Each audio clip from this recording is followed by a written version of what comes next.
एक बड़े अद्भुत महात्मा थे। वे कुछ नहीं बोलते, कुछ नहीं करते। आखिर एक बार एक संत ने उनको रिझा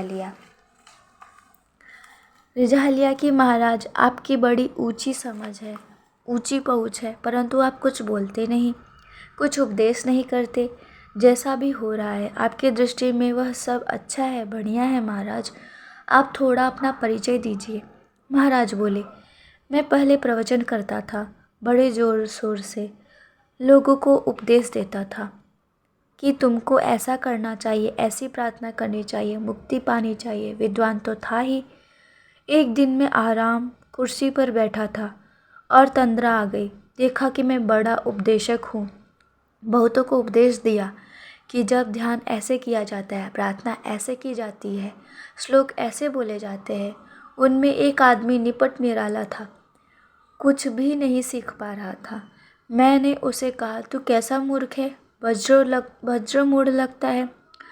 प्रार्थना का एक श्लोक 100 बार दोहराया, तब बड़ी मुश्किल से वह याद कर पाया। मैंने चैन की सांस ली। हर्ष, ऐसे वज्र मूर्ख को भी मैंने भगवान की प्रार्थना सिखा दी, अब उसका उद्धार हो जाएगा। आगे देखा कि मैं देवलोक में विचरण करने वाला सिद्ध पुरुष हो गया।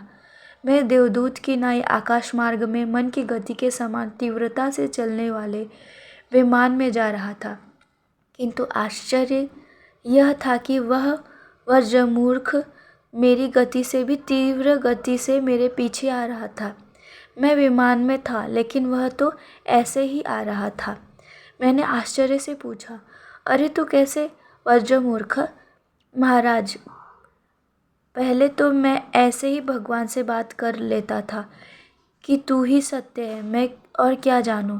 तू ही दिल की धड़कनें चलाता है, तू ही आँखों से दिखाता है, तू ही भोजन चबवाता है और भोजन को पचाता है। अब आपने जो श्लोक रटवाया था, मैं उसे भूल गया। आप कहते हैं कि मैं वज्र मूर्ख हूँ, श्लोक तो याद रहा नहीं। अब बताइए मैं कैसा प्रार्थना करूँ? महात्मन, मैंने आपको पहचाना नहीं, इसलिए वज्र मूर्ख कहा। आप अपने संकल्प मात्र से मेरी गति से भी आगे पहुँच गए। ऐसा कह के मैं प्रणाम करने को उनके चरणों में गिरा तो मैं कुर्सी से नीचे गिर गया।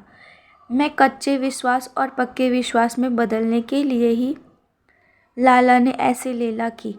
तब से मैं मौन हो गया। देखता हूँ कि सब उसी की लीला है। यह बुरा है, यह भला है, यह शुद्ध है, यह शुद्ध है, ज़माना खराब है।